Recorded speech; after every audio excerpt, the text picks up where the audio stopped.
Assalamualaikum warahmatullahi wabarakatuh. Salam sejahtera bagi kita semua.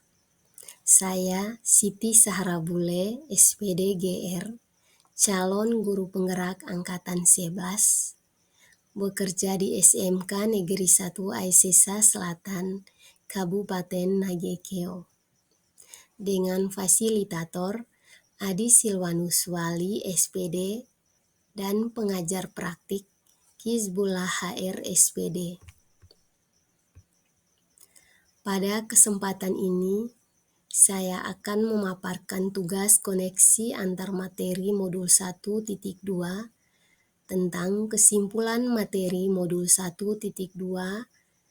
nilai dan peran guru penggerak, serta kaitannya dengan modul 1.1, filosofi pendidikan Ki Hajar Dewantara. Refleksi ini menggunakan model 4P, yaitu peristiwa, perasaan, pembelajaran, dan penerapan ke depan atau rencana. Setelah saya menjalani pembelajaran dari modul 1.1 hingga modul 1.2 ini, banyak hal yang menjadi pembelajaran bagi saya. Berikut koneksi antar materi modul 1.2 yang saya tuangkan dalam bentuk refleksi model 4P. 1. Peristiwa. Momen yang paling penting atau menantang atau mencerahkan bagi saya dalam proses pembelajaran modul 1.1 hingga modul 1.2 adalah: yang pertama, pada pembelajaran modul 1.1 saya disadari akan makna pendidikan yang sebenarnya berdasarkan filosofi Ki Hajar Dewantara, bahwa pendidikan adalah menuntun segala kodrat yang ada pada anak. Sehingga pendidikan harus relevan dengan kodrat alam dan kodrat zaman yang mengiringi kehidupan anak, agar anak dapat mencapai keselamatan dan kebahagiaan yang setinggi-tingginya, baik sebagai manusia maupun sebagai anggota masyarakat. Berikut, saya disadari pendidikan haruslah berpihak pada murid sesuai kodratnya, di mana pendidik harus menghamba pada anak dengan memberikan kebebasan kepada anak untuk berekspresi, berinovasi, berkarya, dan berkolaborasi dengan tanpa paksaan dan ancaman ataupun hukuman. Saya disadari bahwa pendidikan harus diselaraskan dengan budaya lokal yang menjadi penguatan karakter murid sebagai individu dan sebagai anggota masyarakat. 2. Pada pembelajaran modul 1.2 saya dicerahkan bahwa pembentukan kebiasaan dan nilai-nilai hidup manusia dipengaruhi oleh cara kerja otak, kebutuhan dasar manusia, serta tumbuh kembang anak. Sistem berpikir manusia, termasuk murid, memiliki cara berpikir yang berbeda-beda, yaitu ada yang cepat dan ada pula yang lambat, sehingga guru harus mampu memahami murid dengan segala kelebihan serta kekurangan mereka masing-masing. Saya dicerahkan pula bahwa setiap anak memiliki kebutuhan dasar yang apabila tidak terpenuhi dengan baik, maka tidak menutup kemungkinan akan melanggar norma dan aturan. Berikut, saya dicerahkan pula bahwa setiap insan manusia memiliki cara pandangnya sendiri terhadap dunia sesuai dengan usia dan tahap tumbuh kembangnya. Dalam tiap periode usia, anak memiliki kekhususan yang harus dijadikan bahan pertimbangan dalam proses belajar.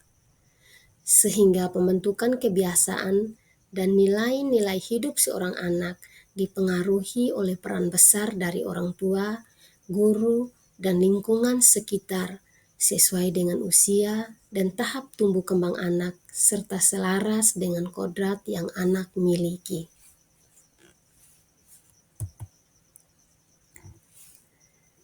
Saya dicerahkan pula bahwa adanya kaitan antara diagram identitas Gunung Es dengan penumbuhan profil pelajar Pancasila pada murid dan transformasi pendidikan, menyatakan bahwa potensi karakter anak lebih banyak berada di alam bawah sadar daripada yang muncul ke permukaan.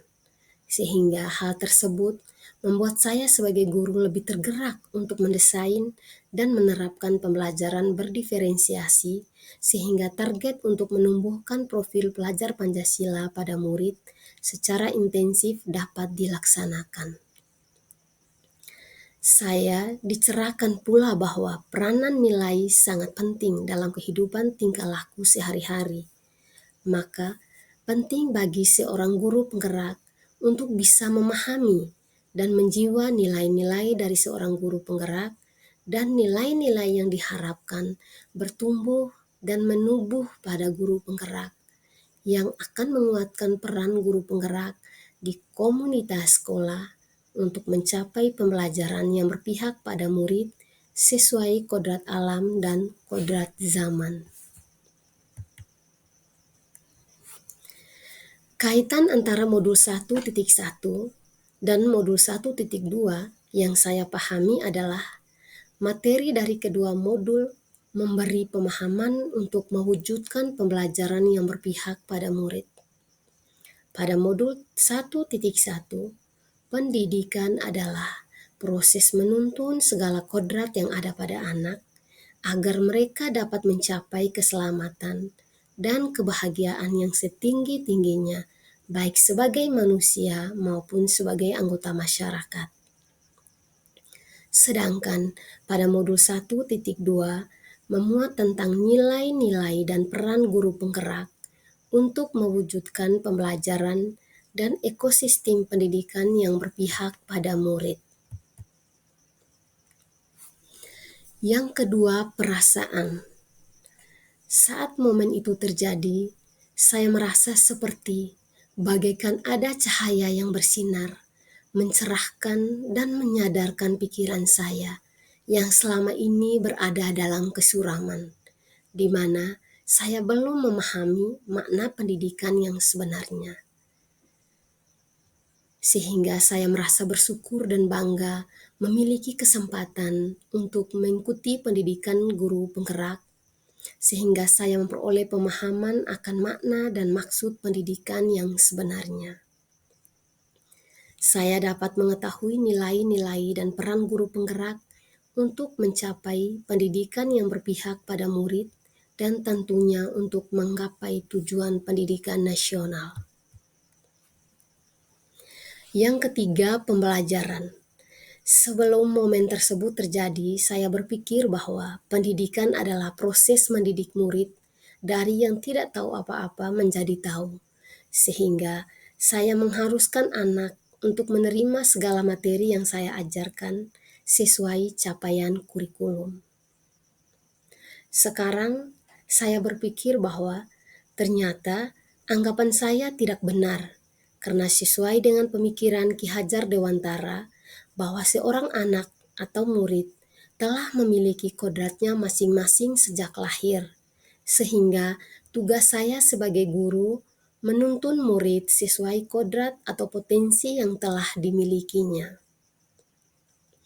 Sehingga dalam pembelajaran saya harus mendesain pembelajaran yang berpihak pada murid, yaitu sesuai dengan kondisi dan kebutuhan belajar murid, agar mereka dapat mencapai keselamatan dan kebahagiaan yang setinggi-tingginya, baik sebagai individu maupun sebagai anggota masyarakat.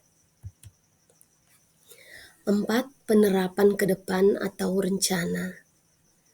Pengembangan diri yang sederhana, konkret, dan rutin yang dapat saya lakukan sendiri dari sekarang untuk membantu menguatkan nilai-nilai dan peran saya sebagai guru penggerak, yaitu Yang pertama, merancang dan melaksanakan pembelajaran yang interaktif yang berpihak pada murid sehingga mereka mendapat pembelajaran yang bermakna dan menyenangkan. Yang kedua, terus belajar untuk mendukung kualitas pembelajaran, baik secara autodidak maupun pelatihan. Yang ketiga, melakukan refleksi pembelajaran bersama murid di akhir pembelajaran untuk bahan perbaikan pembelajaran selanjutnya. Yang keempat, berkolaborasi dengan pihak lain untuk mendukung terciptanya proses pembelajaran yang berkualitas.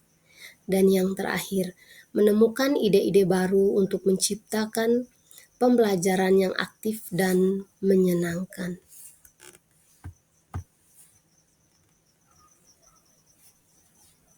Sekian saja. Terima kasih, semoga bermanfaat.